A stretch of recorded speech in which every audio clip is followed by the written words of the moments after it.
et bienvenue dans votre émission Débat RTVA. Votre émission que vous avez l'habitude de suivre chaque lundi à partir de 17h30. Mboka Pezo Landa vraiment comme Bamboka Mosusu. Alors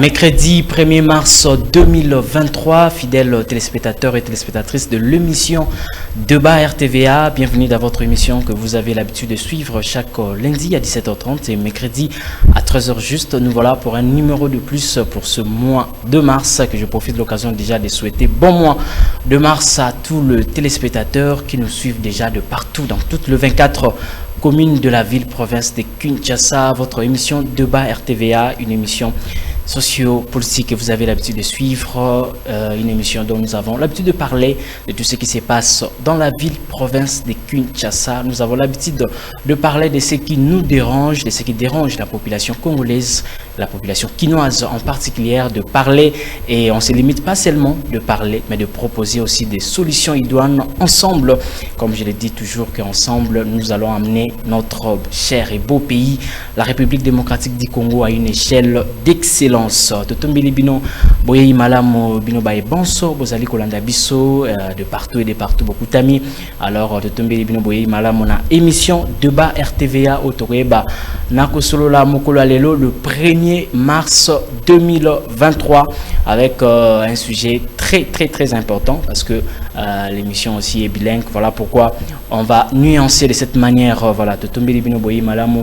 Là je salue déjà l'équipe technique, Trésor Mabanza derrière la caméra, Christian Kazadi à la régie finale. Merci aussi pour vous, chers auditeurs, plutôt chers téléspectateurs et téléspectatrices qui sont déjà connectés et branchés. Alors, comme vous savez, comme d'habitude, lorsqu'il s'agit des débats RTVA, je ne suis pas seul sur ce beau plateau. Je suis toujours accompagné d'un invité de taille. Alors aujourd'hui, je suis bel et bien aussi accompagné d'un invité de taille que vous allez le découvrir tout à l'heure. On va parler d'un sujet très important que je vous prie de me donner votre attention soutenue. On va parler d'un sujet très important. Je commence d'abord à présenter l'invité de cet après-midi. Il s'agit du professeur Achille Bunjoko Iolo et il est professeur à l'Université pédagogique nationale à la faculté de lettres et sciences humaines à la faculté des lettres et sciences humaines au département des sciences de l'information et de la communication. Il est encore animateur principal de l'unité de recherche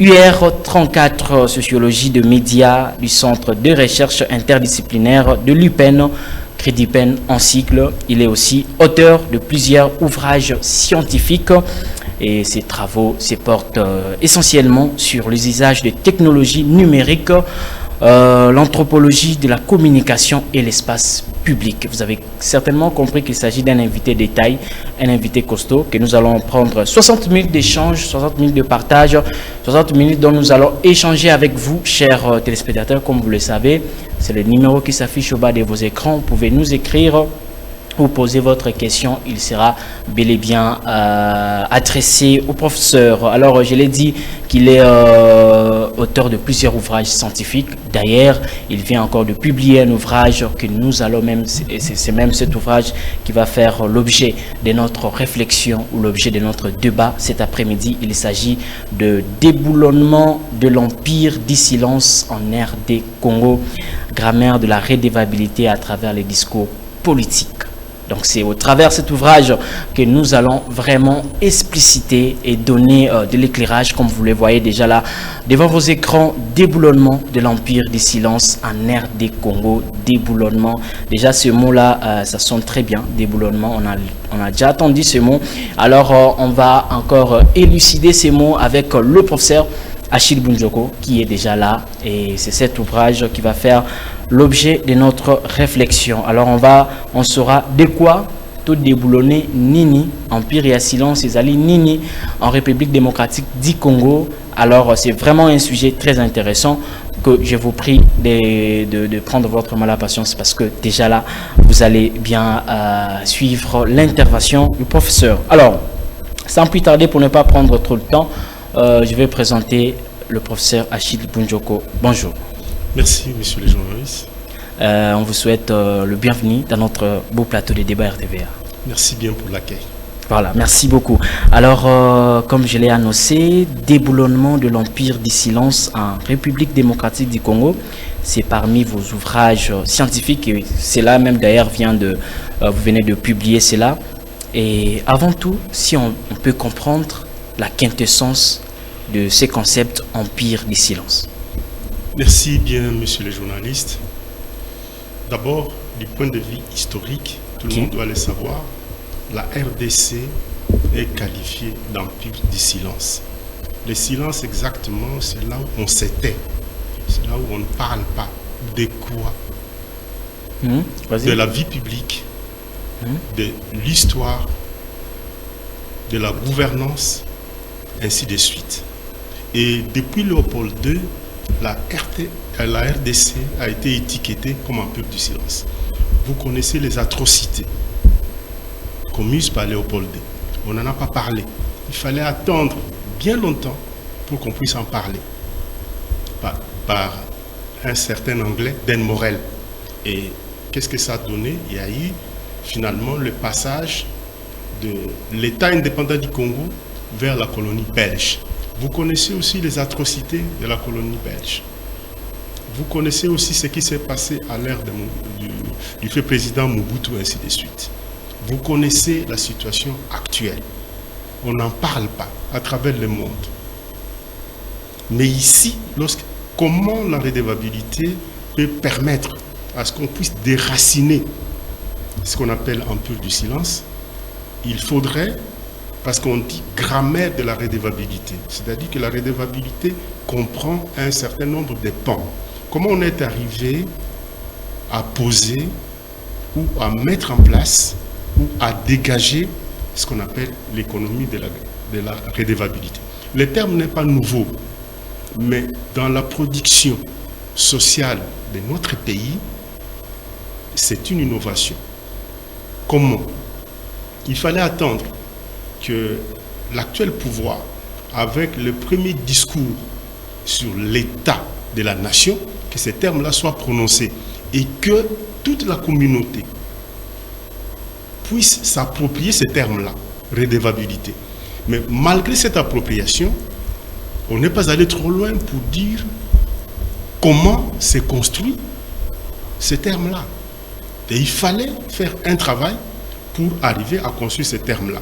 Et ensuite, poser cette équation, à partir de la redevabilité, nous pouvons arriver à combattre l'empire du silence. C'est-à-dire dans les silences, on s'était sur quoi?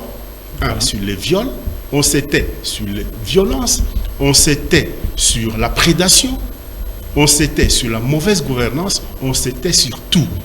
Je donne un exemple de cette matrice-là qui nous permet de se taire. On vous dit, et nous tous nous le savons, on vous dit témoin de Akufaka. Donc on nous demande de ne pas parler. On est allé même trop loin. On dit Ogotunangulu. Attendez. Si vous, et puis vous l'avez en latin. Oui, mais comme vous le dites, monsieur le journaliste, vous me demandez moi Natunangulu pour que l'Ngulu me donne quelle réponse. Donc vous voyez à peu près ce que l'Ngulu est capable de parler, de dénoncer, de dire des choses, tous les travers. Je crois que non. Monsieur le professeur, vous avez parlé du point de vue historique, la RDC est qualifiée comme empire du silence. Et empire du silence, c'est auprès de la population ou les gens qui nous gouvernent? Tout le monde. Tout le monde. Ceux qui gouvernent, c'est pratiquement un peu de la sorcellerie. Ceux qui gouvernent ne disent rien et ensuite la population se résigne. Tikakaka, Tianase, Yondeko Bongsamboko, vous avez cette attitude-là, maintenant ça va donner quoi? C'est-à-dire que le peuple lui-même ne se sent pas concerné par la vie de la cité. Le peuple ne se sent pas concerné. Le peuple s'est dit Tolobara Bayo Karate, tant mieux peut-être Tovanda Kimia, depuis Toloba Bayo Karate, puis vous allez sentir dans beaucoup de reportages les gens qui se disent Tolembi. Boloba Wapi, peut-être dans le salon. Boluba Wapi. Parce que ce pays a changé au moment où ce pays a fait un bond qualitatif quand le peuple a commencé à se prendre en charge, à dénoncer. Je prends les cas maintenant. Avec ce qui se passe, vous savez, l'histoire des Goma. Oui, oui. Que fait la population? La population crie. La population. Et vous avez vu certaines réactions avec la communauté internationale. Et voilà, même la levée de la mesure de notification. Exactement. Donc, toute l'histoire de la RDC, c'est avec la dénonciation. Toute l'histoire, tout ce qu'on a eu comme bon, tout ce qu'on a eu comme changement qualitatif, c'est avec la dénonciation. Okay. Donc, vous avez Morel, première vague, après à Calmi, vous avez les manifestes avec la conscience africaine, vous avez les contre-manifestes avec la BACO, alors les partis sont nés, nous avons eu l'indépendance. Ensuite, Mobutu est arrivé, on est resté dans la calmie. Déjà vers les années 70, ça a commencé. Les dénonciations ont commencé. Et ça a donné quoi? L'IDPS et le reste. Et finalement, la conférence nationale, et puis vous connaissez la suite. Et avant que l'ancien, qu'on entre dans ce qu'on appelle l'alternance, qu'est-ce qui s'est passé?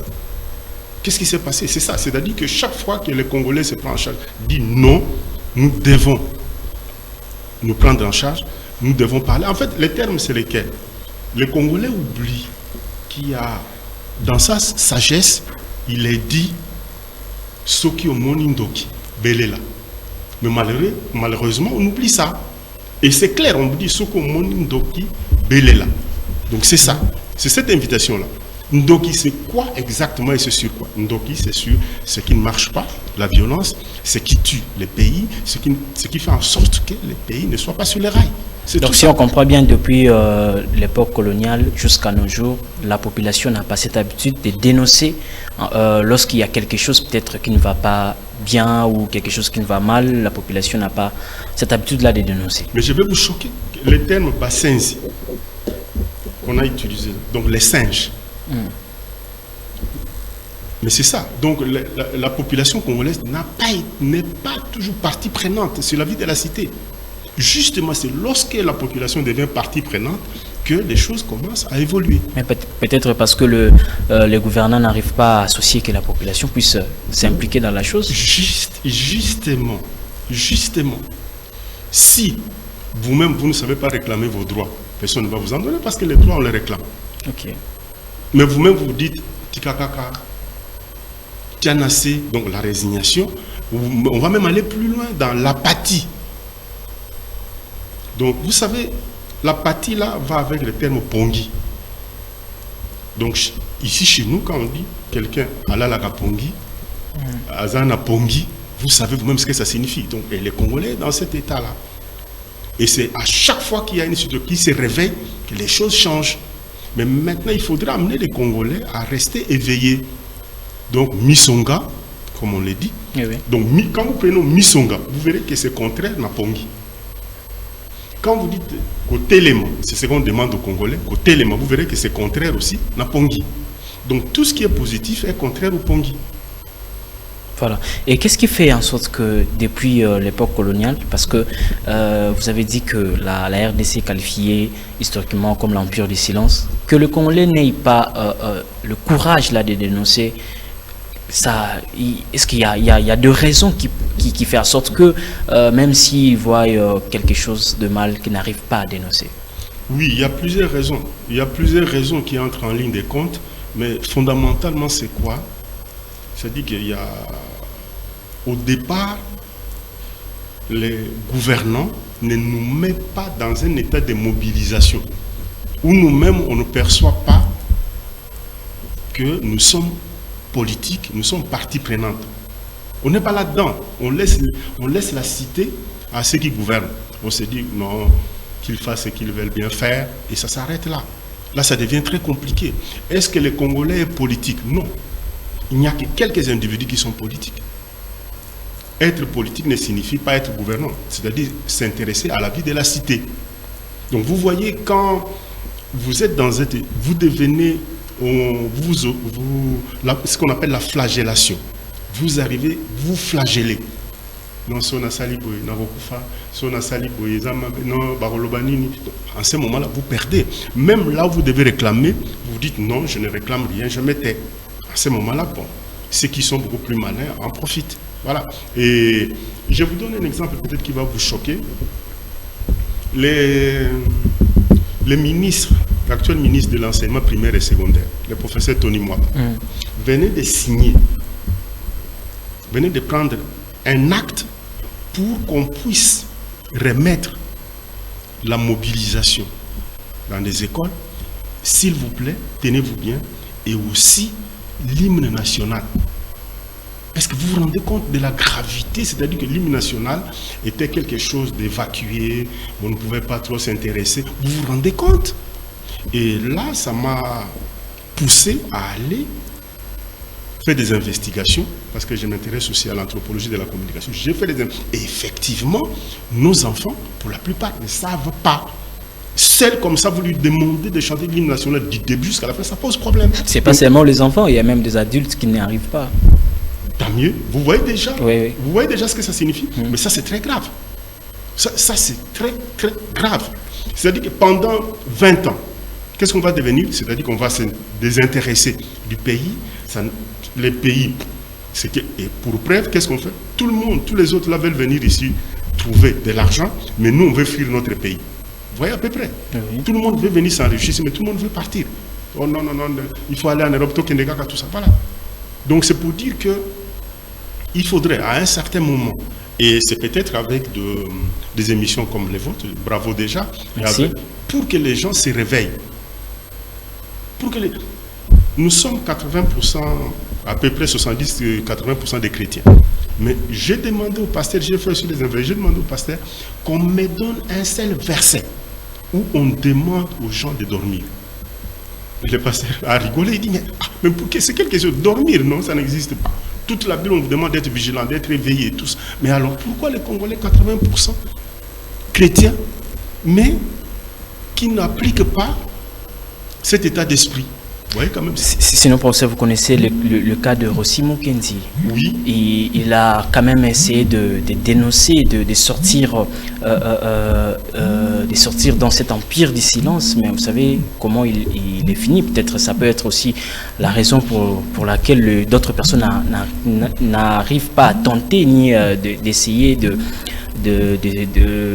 dénoncer quelque chose pour ne pas finir de sorte. Je blague beaucoup sur ça. Je pose tout le temps la question. Vous, Dieu vous a dit que vous allez mourir de quelle manière? Personne ne m'a jamais répondu. Vous avez négocié avec Dieu pour mourir de quelle manière? Il n'y a aucune réponse. Aucune réponse. Aucune. Donc vous voyez déjà, il ne faut pas nous amener vers cette pensée qui dit mais il faut quand même mourir pour une cause juste, la patrie. Il faut quand même mourir pour une cause juste, quand même une cause juste. Aujourd'hui, il y a autant de morts, mais on retient quand même Rossi Mukendi pour cette cause-là. Mais les autres, vous n'allez pas quand même me dire que dans ces pays, depuis qu'il y a eu cet événement-là, il n'y a que Mukendi qui est mort. Non, il y en a eu autant. Mais pourquoi on ne retient pas les autres? Il y a eu autant, mais ceux-là n'arrivent pas à trouver une gain de cause. Et d'autres qui les voient y tenter, ils se disent, mais pourquoi tenter aussi longtemps que ceux qui les font déjà bien n'arrivent pas toujours à être satisfaits? Mais aujourd'hui, là, pourquoi les gens se mettent debout? Aujourd'hui, là, les gens se mettent debout. Pourquoi? Parce qu'on sent que non, voilà, on risque de nous arracher une partie de la République, il faut se mettre debout. Mais c'est ça. C'est-à-dire qu'il faut stimuler cet élan-là. Il ne faudrait pas qu'il y ait comme ce qu'on balobani, makelele awens. Donc ça commence les matins. Non, il faudrait que ce soit une certaine permanence, on doit y être, on doit nous formater comme ça, c'est-à-dire qu'on doit absolument, pour notre pays, on peut en mourir. C'est pour tout le monde, en fait. Voilà. Merci beaucoup, professeur. Là, je vois toujours dans cet ouvrage, Déboulonnement de l'Empire du silence en République démocratique du Congo, vous parlez de grammaire de la redevabilité à travers les discours politiques. Redevabilité. J'aimerais si on peut parler de ces concepts, redevabilité. Oui, je préfère aller vers un exemple. Nous tous, nous venons des familles votre papa vous envoie, messieurs, allez-y pour telle activité, ainsi de suite. Qu'est-ce que vous faites en retour? Si il y a quelque chose qu'on fait de très simple, quand on revient, on dit, papa, voici, vous m'avez envoyé, voici ce que j'ai fait, ainsi de suite. Vous voyez l'acte là de rendre compte. Ça, c'est d'abord c'est le premier principe. Rendre compte par un compte rendu. Donc, vous rendez compte par un compte rendu. Ça, c'est un. Des deux, si vous allez mal agir, si vous avez mal faire les choses, vous tirez les conséquences. Donc, le premier principe, c'est rendre compte par un compte rendu. Et le deuxième principe, c'est la responsabilité. Vous devez accepter les conséquences qui résultent de vos actions. Donc, on pose déjà deux principes comme ça. Je crois que votre papa ne va pas accepter lorsqu'il vous envoie que vous ne faites pas un compte rendu et que vous ne soyez pas sanctionné parce qu'il vous dit « Ah, merci, c'est une sanction ». Vous dites « Non, non, non, là, vous avez mal fait, c'est une sanction ». Donc, c'est ça, un. Donc, quand il dit « c'est mal fait », là, c'est si, tout ça, vous voyez la sanction là. Oui, oui. Donc, il y a deux principes. C'est qu'en tant que vous répondez de et vous répondez à.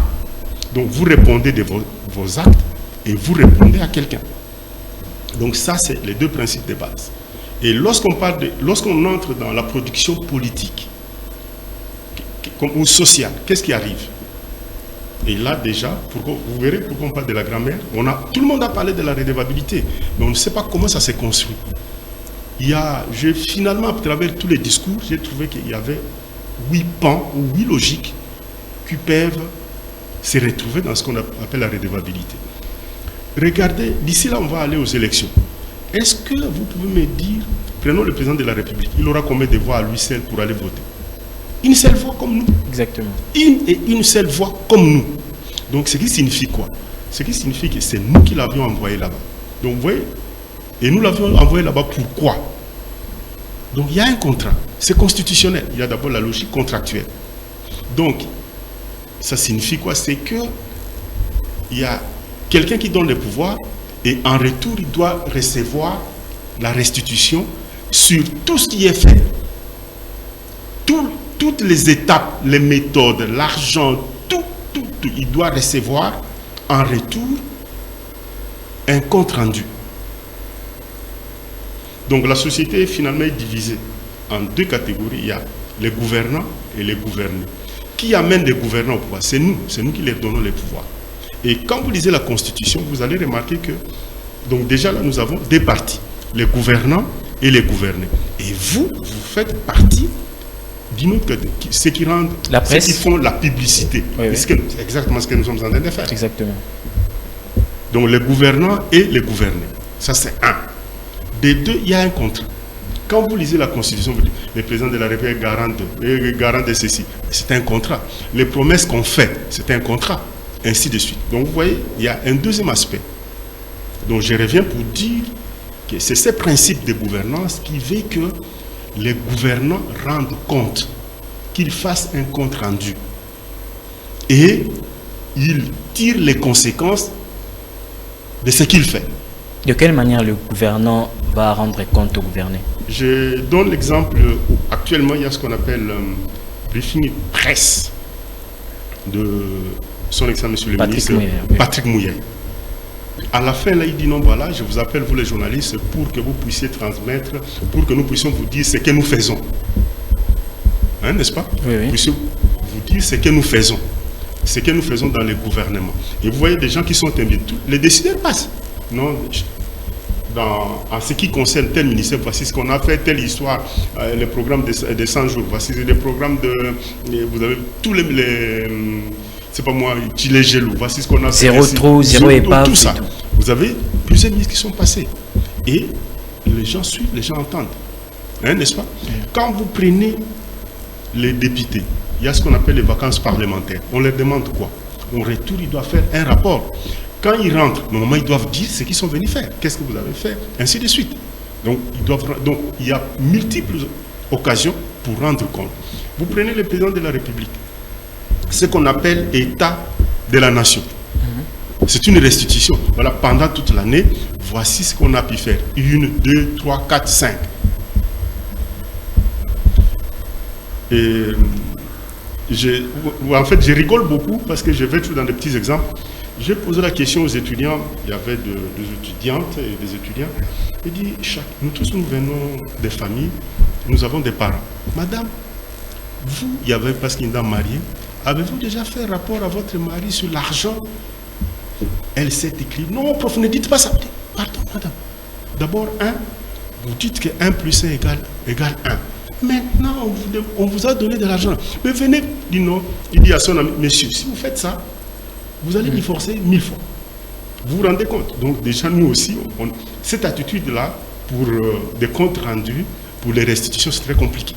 Et parlons de députés, comme vous avez touché le point de députés, est-ce que nos députés, si on doit les dire, parce qu'ils doivent rendre compte une fois qu'ils se retrouvent dans des vacances parlementaires, est-ce que vous êtes persuadé vraiment que les députés rendent compte à leurs électeurs après des vacances parlementaires?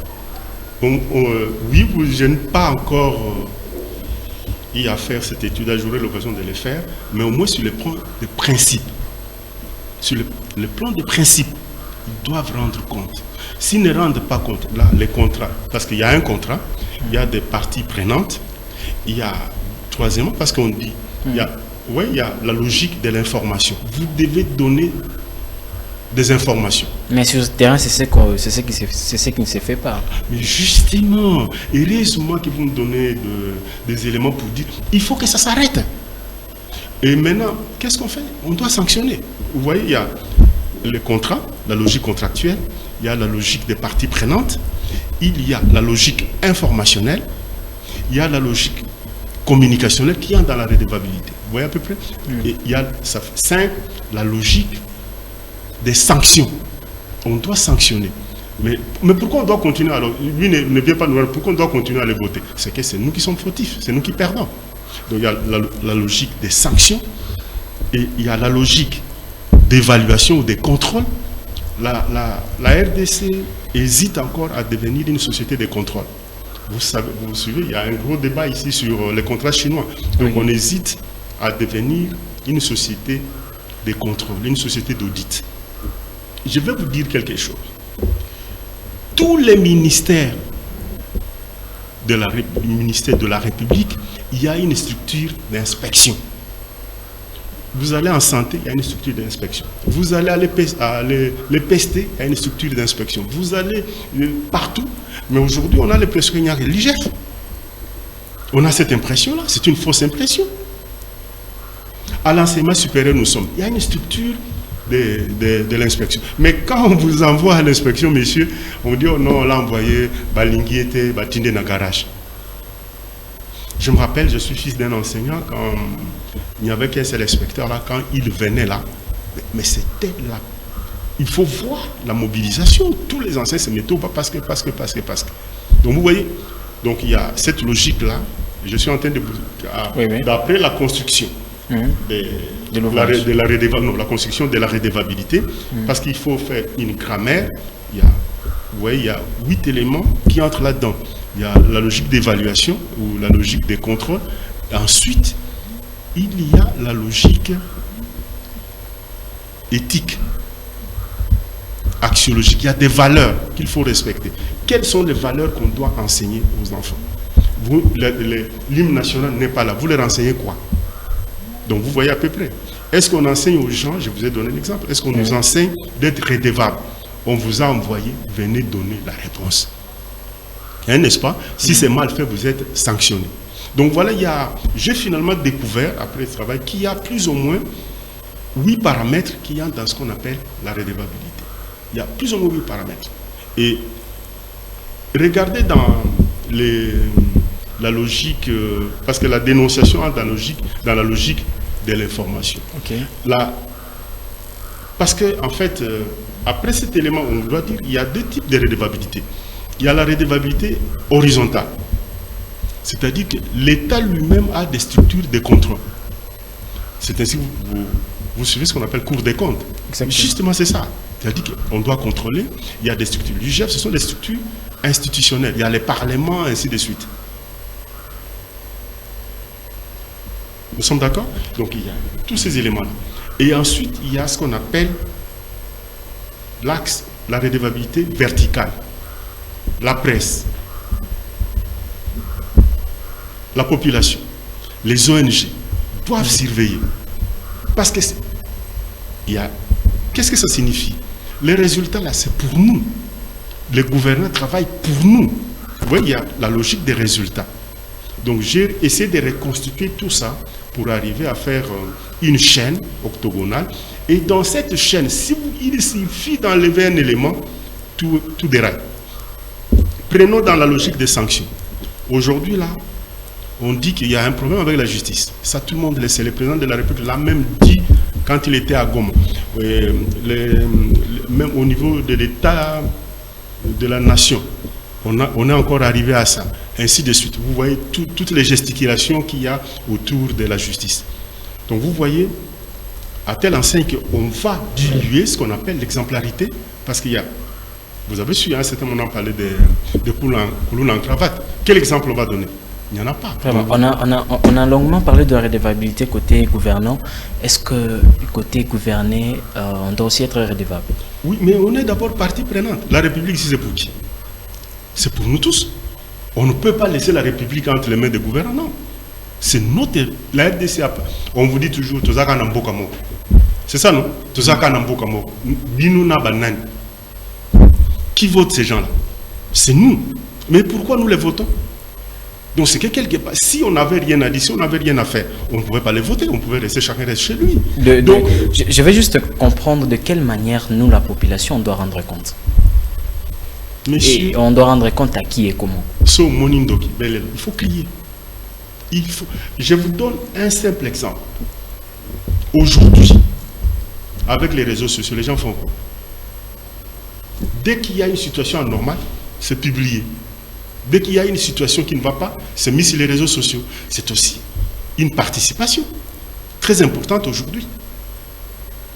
Donc il y a la participation peut être dans les protestations, ça peut être dans les marches, ainsi de suite, tout ce que vous voulez là. Et nous avons aussi les réseaux sociaux. Ne pensez pas que tout ce qui est écrit dans les réseaux sociaux, c'est vraiment des fake news. Non, il y a des vérités, on va vérifier. Bon, il y a ce qu'on appelle les lanceurs d'alerte. Vous savez qu'ils ont été malmenés dans ces pays. Donc c'est ça justement, c'est-à-dire que ces individus-là, prenons la Constitution. Que dit la Constitution à l'article 24? Vous ne pouvez pas obéir à un ordre mal donné. Donc ce qui signifie que vous êtes dans une... Dès que vous trouvez que c'est mal donné, vous devez dénoncer. Vous voyez à peu près? Et ça entre dans l'axe de l'information pour la redevabilité, la dénonciation. Il faut dénoncer. Voilà. Ne fût-ce que ça. Il faut dénoncer, ne fût-ce que ça. Là, je rappelle déjà, parce que j'ai vu, il y a beaucoup de gens déjà qui nous ont écrit. Vous pouvez continuer à se rappeler, Nabandeko Balanti, que Borogi Souko Komela Biso, message normal, message WhatsApp, tu vois, autant yango, tu allez colober la quid du déroulement de l'Empire du Silence en République démocratique du Congo. Qu'en est-il du déboulonnement de l'Empire du Silence en République démocratique du Congo? Professeur, on a certainement compris que le gouvernant doit être redevable envers nous, nous aussi de même, mais comment briser l'Empire du Silence? Mais justement, les droits, qu'est-ce qu'on fait de son droit? Il faut réclamer. C'est un principe clair. Je ne suis pas juriste, mais au moins, quand il y a un droit, on réclame, c'est tout simplement. Il faut réclamer. Mais sauf moi, voilà, cela c'est mon frère, et comprenez, Tikakaka, Tianase, Yondego Bongsambo, là il y a un problème. Là il y a un problème. Là il y a un problème. Donc les droits se réclament, un point, un trait. Et au moment où nous n'allons plus accepter ce qui est de travers, qu'est-ce qui va arriver? Quel est le rôle du peuple? Parce qu'en fait, on doit y arriver. Le peuple n'a pas pour rôle de gouverner. Ce n'est pas son rôle. Mais le peuple doit faire peur au gouvernant. Le peuple doit faire peur au gouvernant. De quelle manière? Mais justement, si les gens crient, qu'est-ce que ça va donner? Pourquoi, quand il y a toutes ces histoires dans les réseaux sociaux, les gens passent dans les médias chez vous là pour venir démentir? Pourquoi? Pourquoi ils viennent de mentir? C'est parce que ça pèse sur leur conscience. Et si on les fait comme ça 40 fois, 50 fois, qu'est-ce que ça va donner? Mais la personne va s'interroger 40 fois. Donc il faut dénoncer. Parce qu'en fait, ce qu'on ne sait pas, c'est quoi? La sanction n'est pas simplement... La sanction a plusieurs dimensions. La société peut sanctionner quelqu'un. Vous êtes banni. On ne vous accepte plus. On vous jette en pâture. La société... Non, ces messieurs-là, quittez là-bas, ça ne vaut pas la peine. Donc c'est une sanction socio-anthropologique. La sanction peut être physique, ainsi de suite, et il y a la sanction aussi judiciaire, ainsi de suite. Donc on doit entrer dans la société des sanctions et la société de l'audit. Dès que vous avez posé l'action, vous tirez toutes les conséquences, on vous sanctionne. Ça peut être une sanction physique, ça peut être une sanction socio-anthropologique. Voilà, merci beaucoup. Mais il ne faut pas dire que c'était un acharnement, non. Il ne faut pas tout le temps nous amener vers les termes acharnement, des choses comme ça. Voilà, on va lire quelques messages. Déjà par rapport au sujet de Ozali Kolobela. Voilà, bonjour journaliste Johnny Yombo.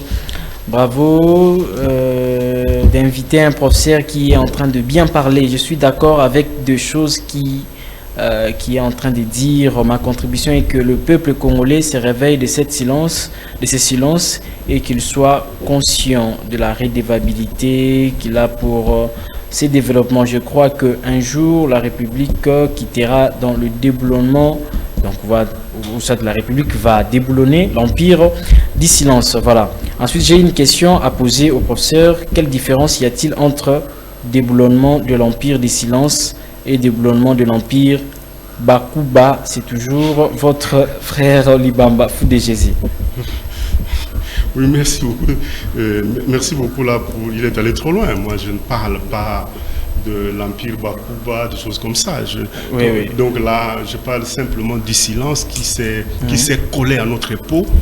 Et ce silence-là fait en sorte qu'on se résigne. Je vous donne même des termes. Tikakaka, Tianase, Kenotunangulu, de machin. Voilà. Donc vous voyez, déjà quand on a formaté notre intelligence, notre mental de cette manière-là, donc ça pose problème. C'est-à-dire qu'il y a des choses qu'on doit évacuer.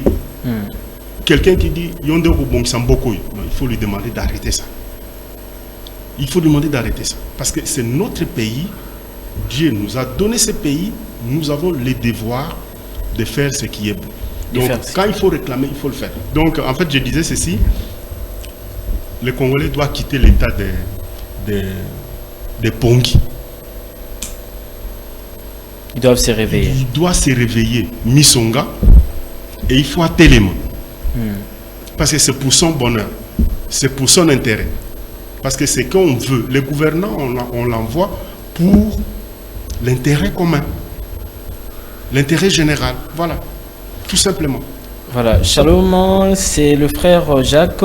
J'ai une question. D'abord, je dis merci à l'invité. Mais est-ce que on peut déboulonner l'empire du silence par nous-mêmes? Je pense que ça sera difficile si le gouvernant n'arrive pas à nous aider. Est-ce qu'on peut, on peut enlever ces silences par nous-mêmes? Parce que même si on va dénoncer, mais si le gouvernant n'arrive pas à faire ce que nous demandons, c'est comme si on restera toujours dans le silence. Comment il n'arrivera? Parce qu'il y a moyen de pression. Regardez maintenant là ce qui se passe. À chaque fois qu'on crie, on tend à avoir une solution. À chaque fois. Il faut insister sur ça. Donc les gens doivent réclamer. Ils ne peuvent pas se résigner dans ce qui est mauvais, dans les kindoki. Non, ils ne peuvent pas. C'est-à-dire que les peuples, c'est une entité distincte par rapport au gouvernant. Quel est le rôle du gouvernant? Il faudrait que nous, peuples, nous fassions peur. Il faut arrêter cette histoire-là. Dire non, voilà, donnez-moi. Il faut arrêter ça. Hein? Donc on doit sanctionner les gens. Vous, messieurs, dites-nous, qu'est-ce que vous avez? Non, messieurs, vous, mettez-vous à côté. Il y a d'autres personnes. C'est-à-dire que nous devons, nous, Congolais, nous mettre debout. Cessez de dormir. Cessez de dormir, nous mettre debout. Et nous devons savoir que nous sommes partie prenante. ces gouvernants-là viennent chercher le pouvoir qui est entre nos mains. Ça, c'est sûr. Mes excuses. Donc, vous voyez à peu près. Oui. Et on ne peut pas s'exclure. Nous sommes partie prenante. Et c'est... Voilà. Le temps que vous puissiez peut-être prendre souffle. Voilà, je vais quand même lire quelques messages. Salomon, frère, c'est le frère André. Et j'ai bien suivi l'invité. Il a dit que l'empire du silence a commencé depuis très longtemps. Mais j'aimerais juste savoir, selon ses études, est-ce que dans notre régime, nous sommes toujours en train de sombrer ou on a quand même arrivé à dénoncer? Voilà. Merci beaucoup, Ndeko André. Sous le leadership de Félix Tshisekedi, on peut dire que nous sommes toujours dans l'empire du silence. Si on veut aussi parler de la redevabilité, est-ce qu'on peut concilier cela? L'avantage est que dans la production sociale, le terme redevabilité est déjà dans la bouche de tout le monde. Tous les gouvernants, tout le monde c'est le débat de redevabilité, tout ça. Et nous avons l'avantage de construire cette grammaire-là, de dire, lorsque vous parlez de la redevabilité, voilà ce qu'il faut mettre. En fait, pourquoi perdre de l'espoir? Parce que Léopold II, pour partir, il y a eu la dénonciation. Pour que les colons nous laissent ces pays, il y a eu la même chose. Pour que nous obtenions maintenant là, ce qu'on appelle l'alternance, c'était par la dénonciation. Pour que la communauté internationale arrive, ne fût-ce que dire que pour cette guerre, c'est tel. Nous avons fait pression, il y a eu des marches à tous les niveaux. Donc, ce qui signifie qu'on peut obtenir beaucoup de choses si on continue à insister.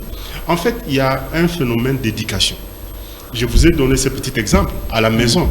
Vous dites à madame, non, voilà, voici ce que je vous donne, vous venez me faire les comptes, ça pose problème. Donc, vous voyez que dans notre mental, on va aller en déguenis. Non, 1 plus 1 égale 1, non? Faisons des choses comme 1 plus 1 égale 1. Ok, dites-moi ce que vous avez pu faire. Hein, vous voyez à peu près. Lorsque votre papa ou vos parents vous envoient, ils attendent que vous venez donner quand même la réponse. Mais si vous ne donnez pas la réponse, il y a un problème. Donc vous voyez à peu près, c'est-à-dire qu'on doit commencer à installer. Il faudrait que ça devienne notre chanson. On l'installe dans notre esprit, on le met sur nos yeux, on les met sur nos mains, dans nos cœurs, nous marchons avec ça. Je crois que ça va. Et tout cela, c'est avec les moyens de l'éducation. Et pour ça, comment enlever cela? Parce que les Quinois ont déjà envahi na esprit wana Rubanga, qui n'a dénoncé, barolandelanga, bako poursuivre nga, je serai arrêté. Déjà, c'est comme si nous sommes déjà envahis. Au-delà du silence, il y a la peur de mourir. Mais justement, puisque vous regardez ce que les Quinois a fait. Vous connaissez l'histoire de Chébé. Et maintenant, ça circule dans l'imaginaire congolais. Yozo fungola monoko. Otuna ki Chébé yate azawapi. Tuna mwasi naye na bananaye. Et ça, c'est très grave. Ce sont des choses qu'on ne peut pas faire circuler. C'est-à-dire qu'on installe la peur, justement comme vous l'avez dit. Du coup, quelqu'un qui voudrait peut-être dénoncer, autant n'est pas chercher à mourir, autant se résigner. Non, messieurs, que vous vous résignez, vous allez mourir. Que vous, chez moi on dit ceci, que vous parliez, vous allez mourir. Que vous ne parliez pas, vous allez mourir. Autant parler. Autant parler. Mais il faut quand même aussi mourir pour une bonne cause. Hein, n'est-ce pas? Oui. Mais Lumumba, pourquoi aujourd'hui on continue à parler de Lumumba? Pourquoi? C'est parce qu'il y a eu la mort pour une bonne cause. Depuis que Lumumba a eu... Donc on connaît cette histoire-là. Mais pourquoi on en parle aujourd'hui, jusqu'aujourd'hui? Je suis attentif, parce que l'espace public, quand vous prenez la Ngouma, vous avez, il y a des petites affichettes là, avec des paroles de Kasavubu, Mobutu, Lumumba, Kabila le père, Kabila fils, Tshisekedi, Étienne, Tshisekedi, Félix. Est-ce qu'on sait que ce sont des programmes? Quand le jour de l'anniversaire de Mouzé, l'actuel Premier ministre Sama Lukonde est allé justement au niveau du mausolée. Qu'est-ce qu'il a dit? Voilà, Mouzé avait... Nous devons retenir quand même ce qu'il a dit, ne jamais trahir le Congo. Mais depuis que Moussa dit n'est jamais trahi le Congo, est-ce qu'on en a fait un programme pour enseigner à tout le monde pour que ça soit notre architecture mentale? Et il a dit, j'ai ça. Il a dit non, il faudrait que ça devienne un programme. Donc devenir un programme, c'est quoi? C'est-à-dire qu'on doit l'enseigner. Il ne faut pas trahir le Congo, il faut travailler pour le Congo. Donc ça se cultive. Ça se cultive. Mais ici, on a renvoyé à telle enseigne que l'exemplarité, on a mis de côté. Il y a beaucoup de choses, c'est-à-dire que même les modèles, on a mis de côté, ainsi de suite. Si on commence dès l'école maternelle, on commence à dire, vous ne pouvez pas trahir le Congo. Qu'est-ce que ça signifie trahir le Congo? 1, 2, 3, 4. Mais ces enfants-là vont grandir avec cet état d'esprit-là. Donc, quand on est dans les Kilelo, Lonalelo, Bukalelo, Lambalelo, Lialelo, Lonalelo, Bukalelo, Lambalelo, Lialelo, voilà. Donc là, ça pose quand même problème. Ça se met dans la durée. Là, donc ça commence à 7h et à 17h, ça se termine. Ou alors, au commune Makelele ya Fourmi na Wenze. Donc, vous voyez à peu près, il faudrait que nous puissions prendre le temps d'enseigner ça. Depuis l'école maternelle jusqu'à l'université. Et même les pasteurs. Je vous ai donné l'exemple ici de Pongui. J'ai posé la question au pasteur, donnez-moi un verset, un seul, où on nous recommande de dormir. Il n'y en a pas. Je vais dans Néhémie 4, 17, 18. Quand on construisait la muraille, qu'est-ce qu'on dit? Vous avez une brique, ceux qui transportent des briques ont une brique par la main droite et l'arme par la main gauche. Donc vous voyez, ce sont des choses qu'on doit avoir, qu'on doit apprendre. L'amour de la patrie, ainsi de suite. Et à ce moment-là, on va dire, non, vous, lorsque vous venez avec des histoires qu'on peut qualifier de Kindoki, les gens vont crier. Les gens vont crier. Il ne faut pas qu'on laisse courir dans le mental des gens des propositions qui font peur aux gens. Voilà, on poursuit, on va lire encore ce message. Sinon, je rappelle, vous pouvez aussi nous écrire si vous avez un message, si vous avez une question, contribution, vous pouvez le faire. Voilà. Mais c'est vrai qu'on reste avec 10 minutes. Je vais lire un message et puis vous répondez. Bonjour Débat RTVA, c'est Monsieur Henri. Je voulais juste savoir ce que font nos amis de l'opposition vis-à-vis de pouvoir en place. On peut appeler ça aussi une pression de la redevabilité. Professeur. On a dit, il y a ceux qui sont, ceux qui sont de l'opposition ne sont pas au pouvoir. Maintenant, la pression qu'ils font tout à fait. aux gens du pouvoir. J'y arrive. Ceux qui sont de l'opposition ne sont pas au pouvoir. Ils sont avec les peuples, quel que soit leur statut. Donc, quel est le rôle de l'opposition? C'est de dire là où ça ne va pas. C'est ça le rôle de l'opposition. N'attendez pas de... Il y avait le président Mitterrand, je crois, si je ne m'abuse pas, français, il disait l'opposition, le président préside, le gouvernement gouverne, l'opposition s'oppose. Voilà, tout simplement. Et il s'oppose sur quoi? C'est là où il y a des dérives. Là où ça ne marche pas, généralement, ils se taisent. Là où ils tapent fort sur quoi? Donc ça fait partie. Parce qu'il y a, dans la chaîne de ce qu'on appelle la redevabilité verticale, il y a les médias, il y a les sociétés civiles, il y a la population, ainsi de suite. Donc l'opposition a la chance d'être au Parlement. Là, ils entrent dans ce qu'on appelle la redevabilité horizontale. Ils peuvent poser des actes de contrôle, ainsi de suite.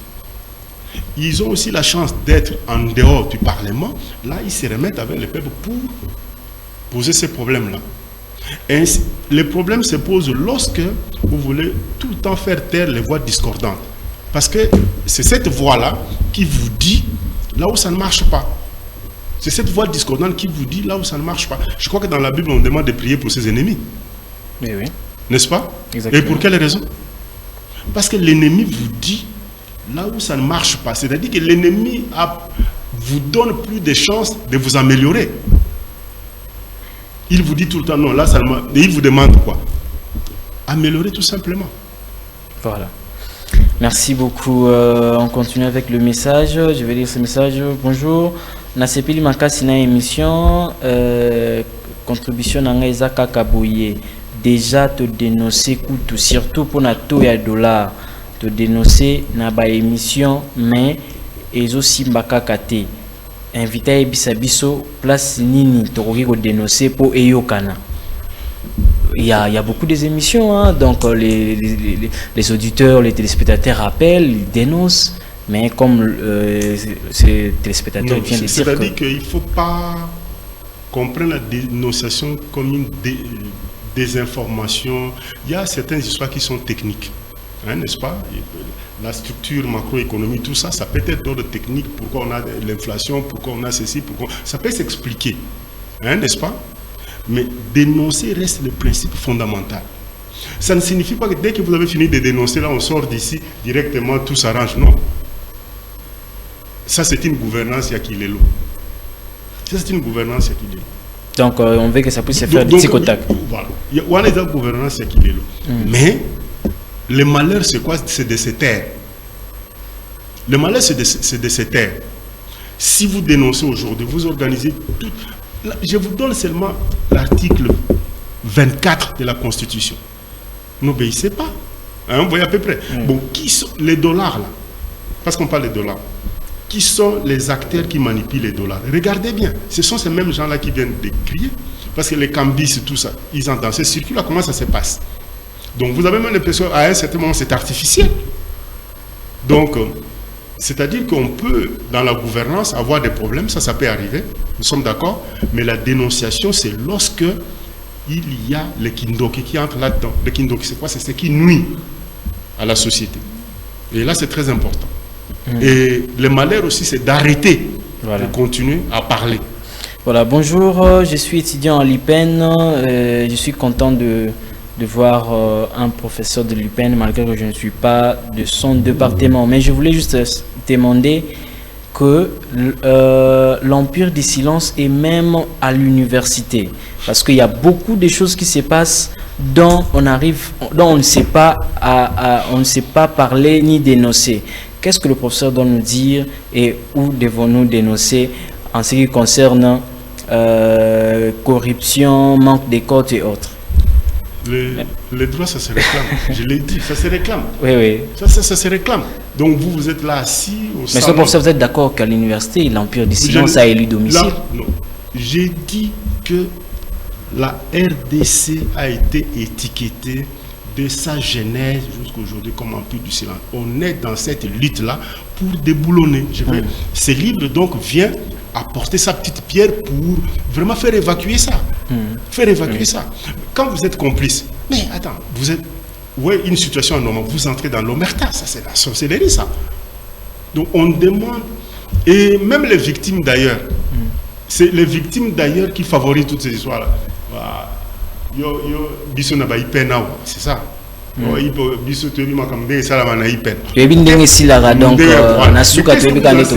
Qu'est-ce que vous enseignez à celui qui vient d'arriver? Il y a quelque chose qui ne va pas. C'est-à-dire que au lieu d'enseigner les vertus, donc on doit aller vers la société qui a des valeurs. On ne peut pas faire la promotion de ce qui est anormal. C'est pas correct. Voilà, on reste avec 5 minutes. Parlons maintenant de l'ouvrage Déboulonnement de l'Empire du Silence en République démocratique du Congo. Déjà, est-ce que les gens, s'ils ont besoin de l'ouvrage pour Batanga, découvrir, parce qu'on n'a pas parlé vraiment de tout. Je ne pense même pas qu'on a fini l'introduction, parce qu'il y a beaucoup. Comment ils vont faire? Est-ce que l'ouvrage est déjà disponible, que ceux qui me donnent s'en procurer n'auront facilement? Oui, il est déjà disponible. Des Christian Toko, vous avez déjà ouvrage, oui, donc il est déjà disponible. Déjà, Yomoko Oko, ça a déjà relais. C'est beaucoup plus facile parce qu'on va bien facilement. Sur ça serait mieux au tic numéro parce que les gens peut-être basant la question to bazali na solo peut-être bas solo là peut-être pour avoir l'ouvrage ça sera une bonne chose. C'est tout à fait normal. On peut donner les numéros? Il n'y a pas de problème. Parce que c'est moi-même, c'est pour moi, c'est une propriété, n'est-ce pas? Ouais. Ok. Tout ça en déni, donc vous donnez le numéro. D'accord.